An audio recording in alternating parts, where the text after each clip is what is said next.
Malam. Selamat malam Bapak Ibu semua, Pak Pendeta juga. Selamat datang di ibadah kategorial yang kita lakukan secara virtual melalui aplikasi Zoom pada malam hari ini. Sebelum memulai ibadah malam ini, bersama kita mengambil waktu sejenak untuk bersaat teduh.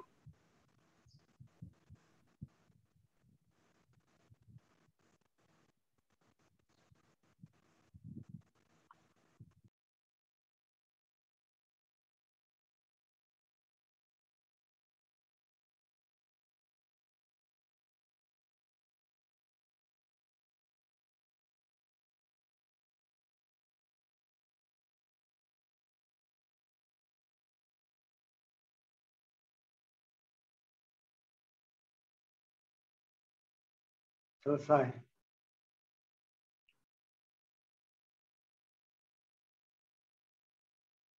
Marilah kita datang bersyukur kepada Tuhan.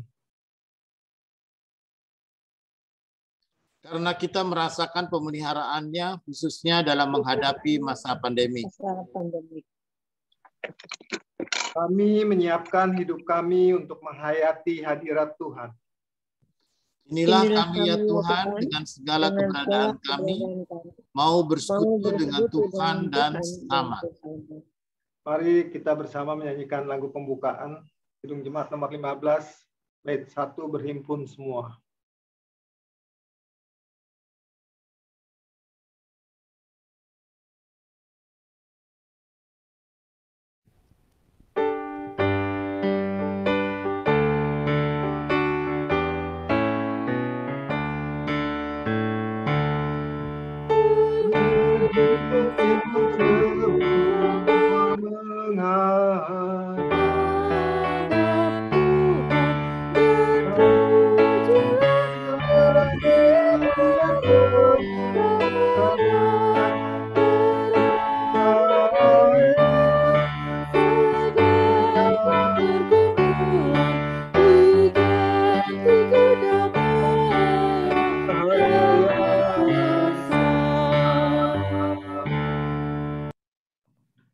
Mari kita bersama menaikkan doa syukur. Ya Tuhan yang baik, terima kasih atas kesempatan yang Tuhan berikan kepada kami, Tuhan. Terlebih di masa-masa sulit pandemi ini, Tuhan, kami bersyukur, Tuhan, kami boleh dalam keadaan sehat, Tuhan, walaupun kami jauh di mana-mana di lain tempat, Tuhan, dengan segala keberadaan kami, Tuhan, tapi kami mau bersekutu, Tuhan, bersama saudara-saudara seiman kami, Tuhan. Terima kasih atas pernyataan Tuhan sampai saat ini. Kami serahkan kebaktian ini dari awal hingga akhir hanya ke dalam tangan pengasihan Tuhan Yesus. Amin.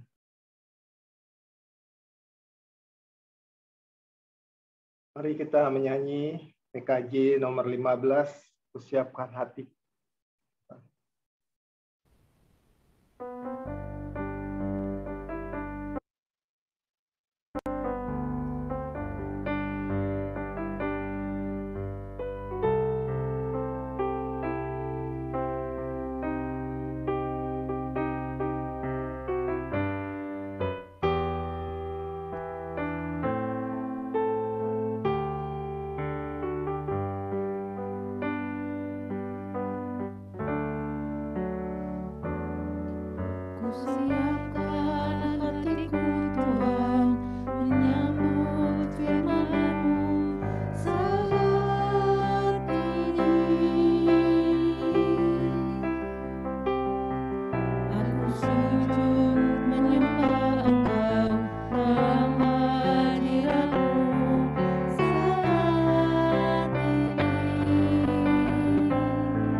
Baik Bapak Ibu dan saudara-saudara yang kekasih, kita awali dengan kita berdoa. Mari kita berdoa. Bapa di dalam sorga, sungguh kami hadir di hadapan hadirat-Mu, Tuhan yang menjadi penolong, Tuhan yang menyerta, dan Tuhan yang memimpin. Mampukan kami untuk dengan sungguh-sungguh kami merenungkan segala anugerah dan kebaikan-kebaikan Tuhan dalam hidup kami. Dan bahkan di hari-hari kemerdekaan kami boleh memperingati anugerah yang terbesar di mana Tuhan menganugerahkan kemerdekaan bagi bangsa kami. Namun mampukan kami juga untuk mengartikan dan menghayatinya dengan sungguh bahwa itu adalah bagian dari rencana Tuhan yang terindah. Ke dalam tangan-Mu kami berserah dan Tuhan juga yang mengurapi kami semua dan juga hamba-Mu yang melayankan firman. Terpujilah Tuhan. Amin. Baik, Bapak, Ibu, dan Saudara, kita akan bersama membaca bagian Alkitab kita adalah surat Galatia pasal 5 ayat 13 sampai dengan ayatnya yang ke-15. Surat Galatia pasal 5 ayat 13 sampai dengan ayatnya yang ke-15. Begini katanya. Saudara-saudara, memang kamu telah dipanggil untuk merdeka. Tetapi janganlah kamu mempergunakan kemerdekaan itu sebagai kesempatan untuk kehidupan dalam dosa. Melainkan layanilah seorang akan yang lain oleh kasih.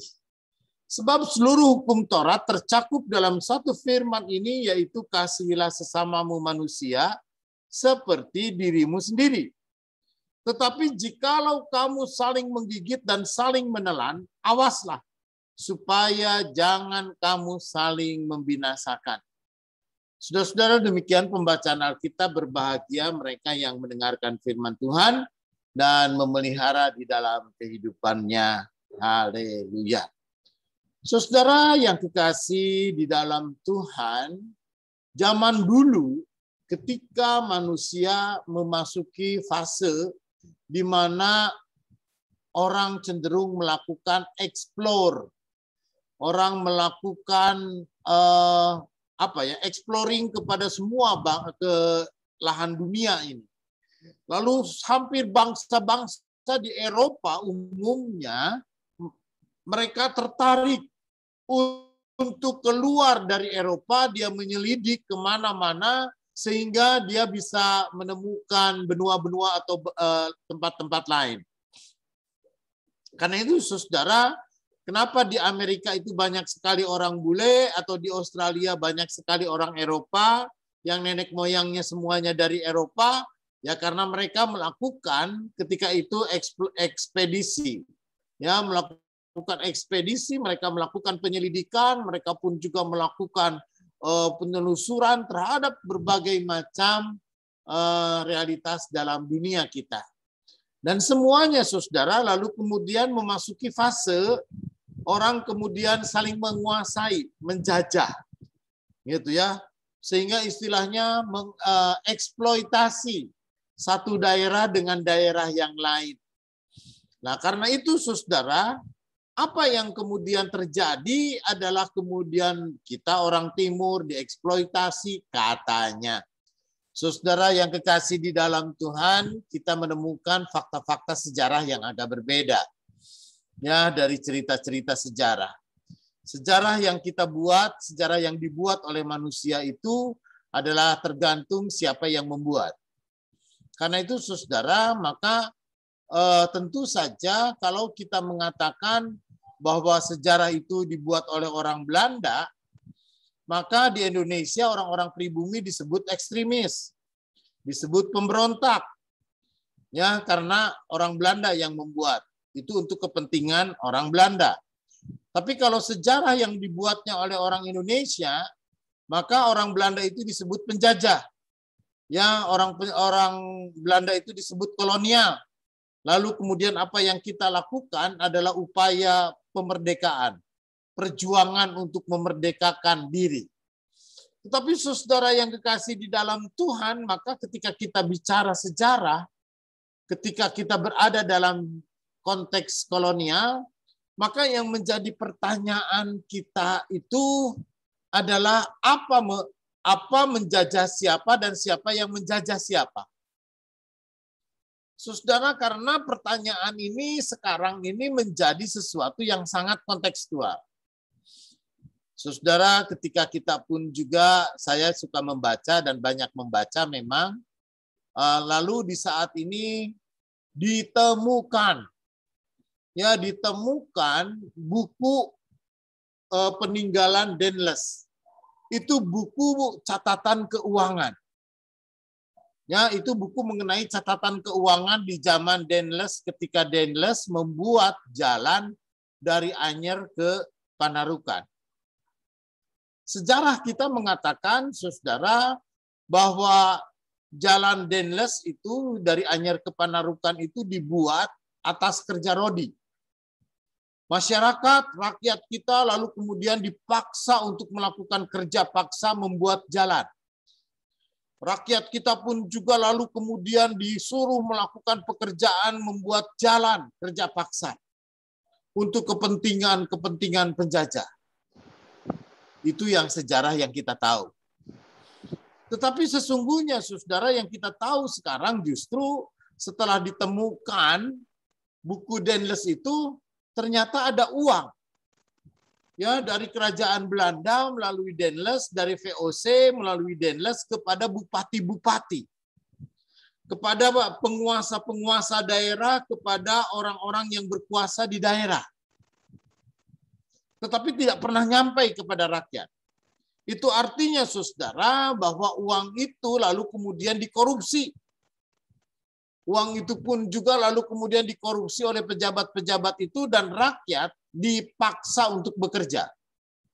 Dan rakyat itu dipaksa untuk melakukan kerja rodi atau kerja paksa. Jadi sesungguhnya siapa yang menjajah siapa? Saudara, fakta kemudian kalau kita pun juga melihat, Bapak, Ibu, orang Belanda itu berapa banyak sih ketika dia datang ke Indonesia? Dia hanya sebuah perahu kecil kok. Ya, Ari Ginanjar pernah memperlihatkan hanya dengan sebuah perahu pinisi saja seukuran itu orang Belanda datang ke Indonesia. Hanya beberapa orang saja. Gitu ya. Lalu kemudian kenapa bisa sampai 350 tahun? Sehebat apa sih orang Belanda itu?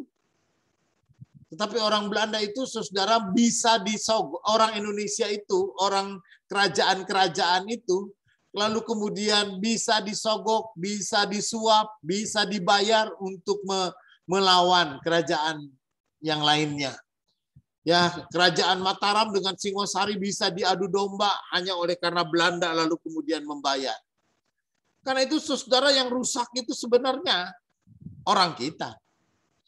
Kita pun juga lalu kemudian, wah, kita sudah dijajah asing kan itu sekarang isunya yang muncul. Tetapi saudara, siapa yang membolehkan Freeport bekerja selama 40 tahun mengeksploitasi tanah Papua? Bangsa kita sendiri. Siapa yang membolehkan lalu kemudian Blok Mahakam itu dikuasai oleh Amerika? Siapa yang membolehkan Newmont itu lalu kemudian melakukan eksploitasi untuk tanah di Nusa Tenggara? Siapa yang membolehkan lalu kemudian orang-orang asing itu pun juga lalu menggali emas, menggali apapun juga, semua tambang-tambang? Siapa yang membolehkan? Bangsa kita sendiri, pemerintahan kita sendiri. Itu bangsa kita, orang kita, Pak. Nggak mungkin orang Amerika tiba-tiba datang membawa barang-barang peralatannya lalu kemudian melakukan eksploitasi di negeri kita sini kalau tidak ada izin. Kita punya tentara kok. Itu siapa yang membolehkan illegal fishing? Ada perahu-perahu asing lalu kemudian masuk lalu mencari ikan dan mendapatkan ikan di sini. Orang kita juga. Jadi saudara, ini jangan kita bicara tentang penguasaan asing. Jangan kita pun juga lalu kemudian melemparkan isu ini menjadi sebuah isu asing. Jadi kalau kita menemukan orang mengatakan ini kita dikuasai asing dan apa, saudara, itu adalah pengalihan isu. Kita harus cerdas. Ya, kita harus cerdas karena siapa saudara, justru kita dimanfaatkan oleh orang-orang kita sendiri. Kita yang seringkali nggak paham, lalu kemudian kita yang nggak ngerti, lalu kemudian kita dieksploitasi oleh orang kita sendiri. Mungkin Jokowi adalah salah satu orang yang memberontak terhadap semuanya ini, sehingga Freeport diambil alih oleh orang Indonesia, lalu kemudian Blok Mahakam dikembalikan ke kedaulatan kita, lalu kita membangun diri kita, dan ini pun juga masih tetap ya menjadi sumber nyinyiran orang. Kenapa? Karena mereka adalah antek-antek asingnya. Karena itu saudara, kalau kita berkata merdeka, maka yang sesungguhnya siapa yang harus merdeka dan memerdekakan? Kita. Kita yang harus melawan terhadap apa? Kekuasaan oleh kita sendiri, oleh saudara kita sendiri, oleh bangsa kita sendiri. Siapa yang menguasai, saudara? Siapa yang kemudian berkuasa atas untuk memutuskan, yang memilih siapa yang boleh kemudian mengeksploitasi, siapa yang boleh menggali tambang, siapa yang boleh menggali, dan siapa yang boleh berdagang di Indonesia? Itu adalah bangsa kita sendiri yang memutuskan. Saudara yang kekasih di dalam Tuhan, maka melalui firman Tuhan kita pada saat ini kita akan mencoba merenungkan arti kemerdekaan. Merdeka. Katanya kita bisa pekik, kita bisa berteriak. Ya. Ayat 13 mengatakan memang kamu telah dipanggil untuk merdeka. Zaman dulu penjajah-penjajah, veteran-veteran kita banyak, kita berjuang untuk kemerdekaan. Itu kan kalau saya ingat bapak saya juga dulu mereka pejuang untuk kemerdekaan. Mereka kalau cerita rame banget. Ya, cerita heroik, cerita kepahlawanan, cerita kehebatan dia ketika dia melakukan banyak hal, ketika dia pun juga melakukan operasi-operasi. Nah, karena mereka mengatakan, oh untuk apa? Untuk kemerdekaan. Ya, mereka dipanggil untuk merdeka. Tapi lalu kalau sudah merdeka, itu mau apa? Kalau kita sudah meraih kemerdekaan, lalu kemerdekaan itu untuk siapa? Saudara yang kekasih di dalam Tuhan, sejak awal, Rasul Paulus pun juga firman Tuhan sudah mengingatkan kita. Jangan kita menggunakan kemerdekaan untuk kesempatan untuk hidup dalam dosa. Sehingga saudara yang kekasih di dalam Tuhan, tidak jarang orang memanfaatkan kemerdekaan, lalu kemudian malah jadi korupsi. Orang berjuang untuk merdeka, lalu setelah merdeka lalu jadi pejabat, maka yang dilakukan adalah korupsi. Bapak, Ibu, dan saudara-saudara yang kekasih di dalam Tuhan, akhir-akhir ini saya sangat tertarik untuk mendalami atau mencoba memahami kisah dan cerita tentang Afghanistan. Ya, pemerintahan Afghanistan dan juga Taliban yang berkuasa. Saudara, kenapa pemerintahan Afghanistan tidak bisa memerangi kaum Taliban? Padahal kaum Taliban ini adalah kelompok-kelompok suku yang terpecah-pecah. Kelompok-kelompok suku yang separate, tidak ada parsial, tidak ada artinya kesatuannya. Mereka terdiri dari mullah. Mullah itu adalah pemimpin-pemimpin daerah. Nah, pemimpin-pemimpin daerah ini punya pasukan sendiri, pemimpin-pemimpin daerah ini pun juga punya kewenangannya masing-masing daerah. Gitu kan? Karena mereka sumbernya sama, pendanaannya yang sama, lalu semangatnya yang sama, lalu kemudian doktrinnya sama. Tapi kenapa, pertanyaannya, Presiden Basara dan tentara-tentara Afghanistan ini yang dibiayai oleh Amerika juga, yang ribuan bahkan jutaan atau mungkin miliaran dolar sudah mengalir, lalu tidak punya kuasa untuk mengalahkan. Dan bahkan di akhir-akhir kemarin ini, lalu kemudian Presiden Basaranya juga lari, lalu tentara-tentaranya pun juga lari. Apa yang membuat Afghanistan itu tentaranya begitu lemah? Korupsi, saudara-saudara. Jadi uang biaya untuk pembiayaan perangnya tentara-tentara Afghanistan itu dimakan sama jenderal-jenderalnya. Jadi jenderalnya, pejabatnya, presidennya, menterinya, lalu pejabat-pejabatnya mereka kaya. Tapi rakyatnya tidak diperhatikan. Rakyatnya tetap miskin dan rakyatnya tetap hidup susah. Jadi ketika mereka pun juga tidak punya kekuatan lagi untuk berperang. Kenapa? Karena mereka sudah terlalu banyak menikmati uang. Dan ketika memang orang-orang militan ini, Taliban ini pun juga berkuasa, dia menguasai dan berperang, mereka punya semangat, mereka tidak punya pasukan. Kenapa? Karena tentaranya juga nggak mau ngebela jenderalnya yang korup. Tentara-tentara prajurit-prajuritnya atau yang lainnya juga nggak mau dia berkorban untuk jenderalnya yang korup. Akhirnya semuanya kabur. Dan saudara-saudara, sekarang pertanyaannya, apakah dengan Taliban keadaan Afghanistan akan lebih baik? Apakah dengan berkuasanya Taliban, apakah keadaannya akan lebih bagus? Tidak. Saya yakin tidak. Kita lihat aja, saudara.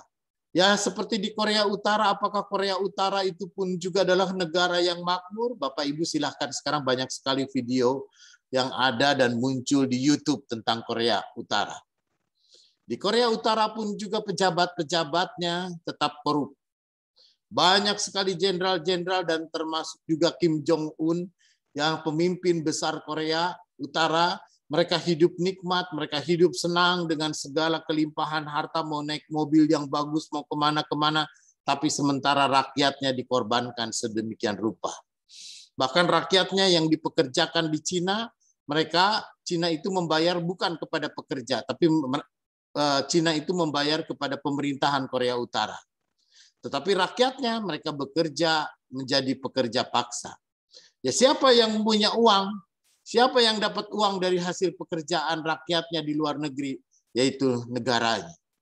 Saudara, maka orang pun juga berusaha untuk merdeka. Merdeka dan merdeka, apa makna merdeka? Apa maknanya kalau hanya kemerdekaan itu lalu digunakan oleh orang untuk melakukan dosa? Orang hanya untuk merdeka, lalu kemudian orang mempergunakannya hanya untuk dirinya sendiri, memperkaya dirinya sendiri, dan menyenangkan dirinya sendiri. Jadi Bapak, Ibu, dan saudara-saudara, itulah juga yang terjadi dalam realitas politik di Indonesia. Orang nyinyir terhadap pemerintahan yang berkuasa sekarang. Orang mengkritik habis-habisan. Orang berusaha untuk menjatuhkan. Bahkan ada kata bahwa presiden harus diturunkan sedemikian rupa. Pertanyaannya apa dan siapa untuk apa? Siapa sih kelompok yang berusaha untuk menjatuhkan? Kelompok ini adalah kelompok yang tidak kebahagiaan. Kelompok ini pun juga adalah kelompok yang haus kekuasaan dan haus dan rakus untuk menguasai negeri ini. Bapak, Ibu, dan saudara-saudara, kita lihat track record mereka. Jadi kalau suatu ketika kita akan memilih pemimpin, maka harus ada track record. Ya, jejak jejak karirnya. Itu bisa kita lihat. Apakah orang ini benar-benar berkomitmen untuk membangun atau hanya sekedar ingin menguasai? Atau hanya sekedar ingin memanfaatkan? Itu hanya untuk kekuasaan bagi dirinya sendiri? Saudara, setiap orang sudah bisa dilihat. Karena itu, saudara, memaknai kemerdekaan adalah untuk kita hidup di dalam kesejahteraan. Bagaimana seluruh masyarakat, seluruh bangsa ini kemudian menjadi sejahtera. Bagaimana kehidupan masyarakat ini pun juga untuk hidup saling melayani. Jangan kamu mempergunakan kemerdekaan untuk kesempatan hidup dalam dosa, melainkan layanilah seorang akan yang lain. Dengan merdeka, dengan kemerdekaan, justru kita harus saling melayani, saling mendukung, saling menyokong. Bagaimana kita hidup di dalam kehidupan masyarakat dan bangsa ini, untuk kemudian kita hidup berdamai satu dengan yang lain, lalu membangun bersama-sama.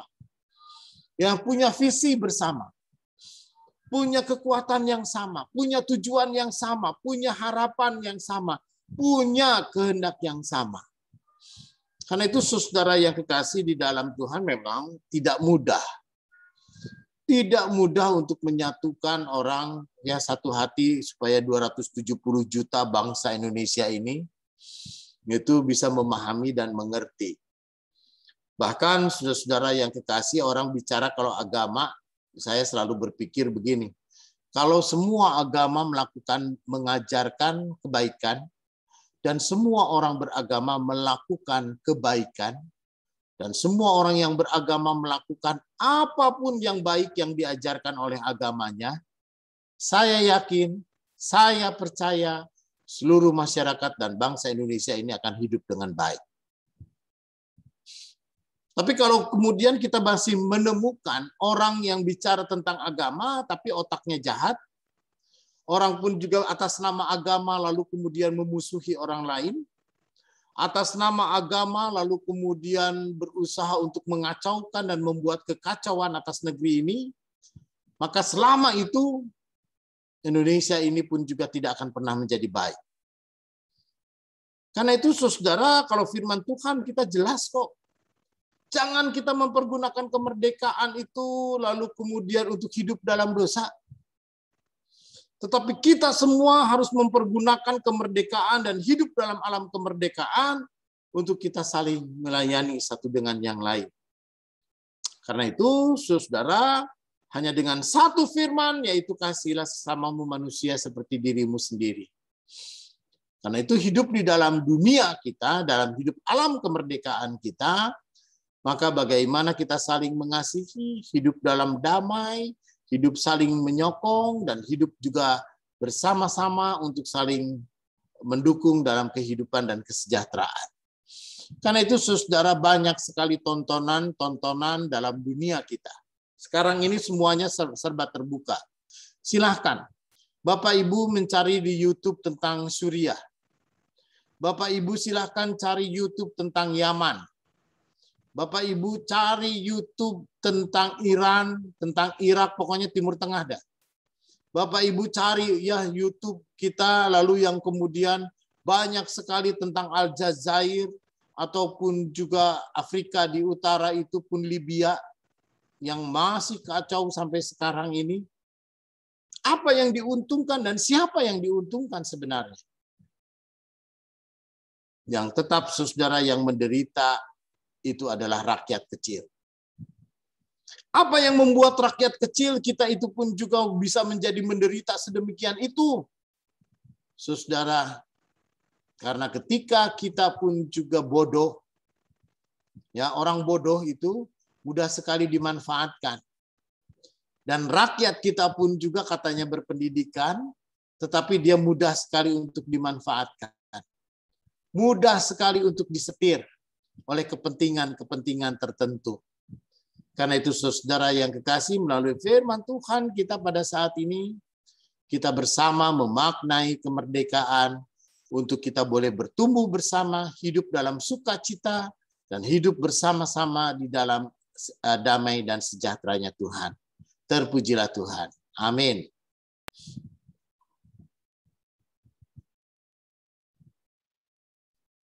Baik, saudara-saudara, kita bersama menaikkan doa syafaat kita. Mari kita bersama kita berdoa. Bapa dalam sorga, terima kasih kami sebagai masyarakat dan bangsa Indonesia, kami boleh menikmati alam kemerdekaan kami. Meski kami mengalami berbagai macam dinamika dan situasi-situasi yang tidak menentu dalam kehidupan bangsa ini, tapi Engkau tetap menyertai dan kami boleh tetap berkomitmen untuk menjaga persatuan dan kesatuan dan hidup bersama sebagai bangsa Indonesia. Kami boleh mensyukuri atas kemerdekaan yang Tuhan anugerahkan 76 tahun selama ini dan juga pada masa yang akan datang. Tuhan jugalah yang akan menempatkan orang-orang yang Tuhan pandang baik untuk menjadi pemimpin dan mereka bekerja dengan baik untuk mendatangkan sesuatu yang baik. Kiranya Tuhan yang menolong setiap kami. Bahkan di tengah-tengah masa pandemik, di tengah-tengah wabah sakit penyakit ini, Tuhan jugalah yang memberkati mereka yang sedang berjuang untuk mengatasi sakit penyakit dan juga wabah penyakit ini. Baik mereka pemerintah, baik mereka tentara, ataupun juga polisi, ataupun juga bahkan aparat lainnya, serta tenaga-tenaga kesehatan. Dan kami semua pun juga di saat ini beroleh vaksin, kiranya Tuhan jugalah yang memakai semua ini untuk mengatasi wabah penyakit ini. Tuhan juga yang memberikan kesehatan dan kekuatan kepada kami semua. Terima kasih Tuhan atas kesempatan yang indah di mana Tuhan masih bisa memberikan kesempatan kepada kami untuk berkarya, melayani, dan kami boleh terus bersama-sama dengan saudara-saudara kami yang lain. Namun di saat ini sungguh kami mau berdoa bagi Ibu Murniati dan juga Ibu Wiwi. Tuhan juga boleh berkati agar pemulihan itu boleh terjadi dalam hidup mereka.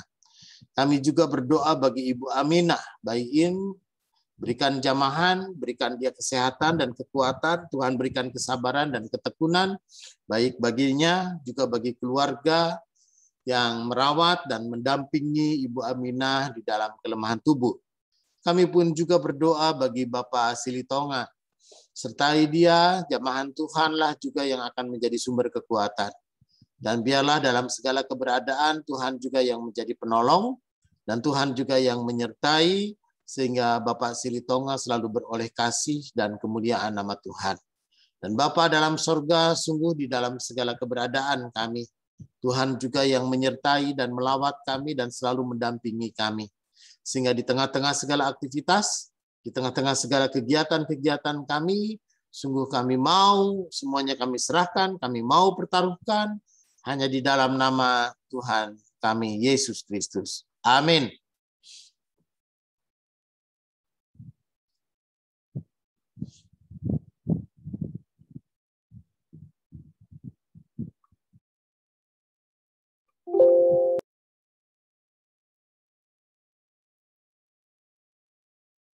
Masih di mute, Bung. Masih di mute. Ya, terima kasih Pak Pendeta atas pemberitaan firman-Nya, doa syafaatnya juga.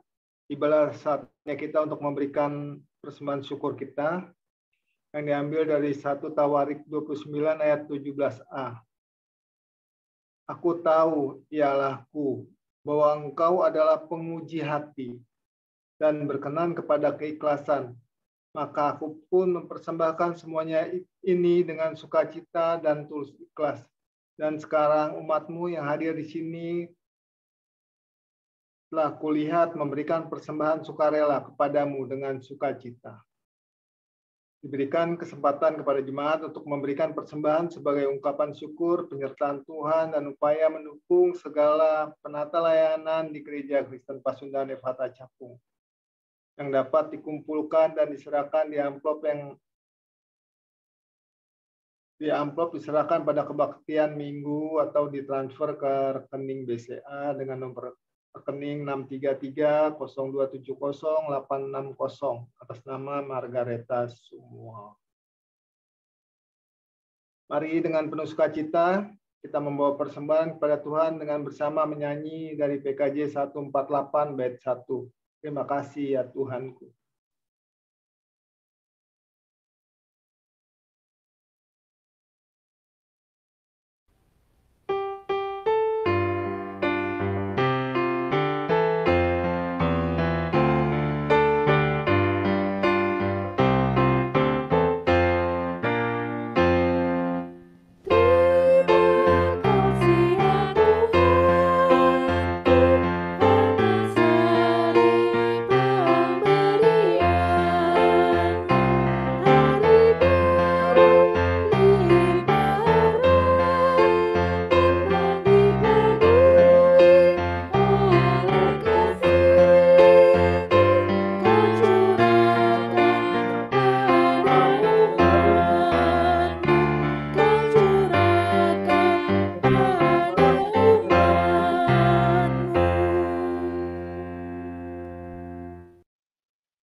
Mari kita menaikkan doa persembahan kita.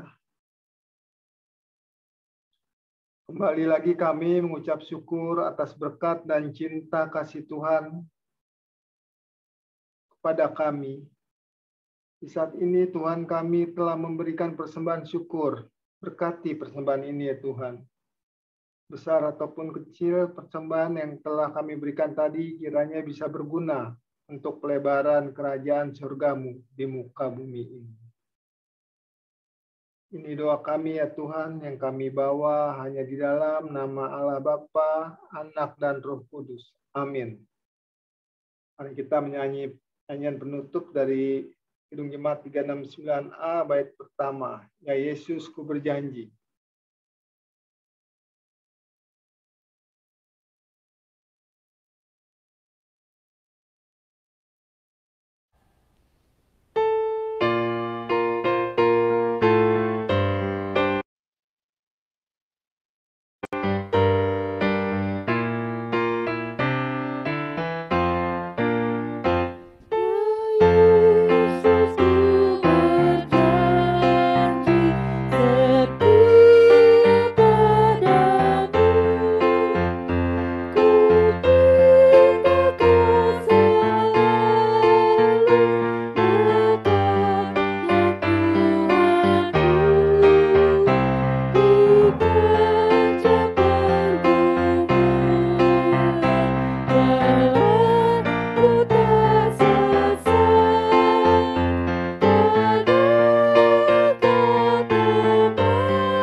Baik, saudara-saudara, saat kita menerima berkat Tuhan.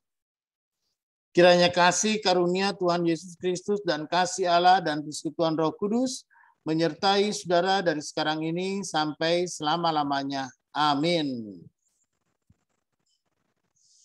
Bapa, terima kasih. Bapa, terima kasih. Bapa di dalam surga, ku berterima kasih. Amin.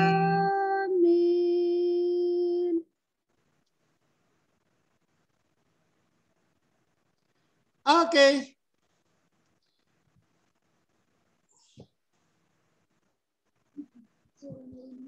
Ya, selamat malam Bapak Ibu. Iya, dipotret dulu dong.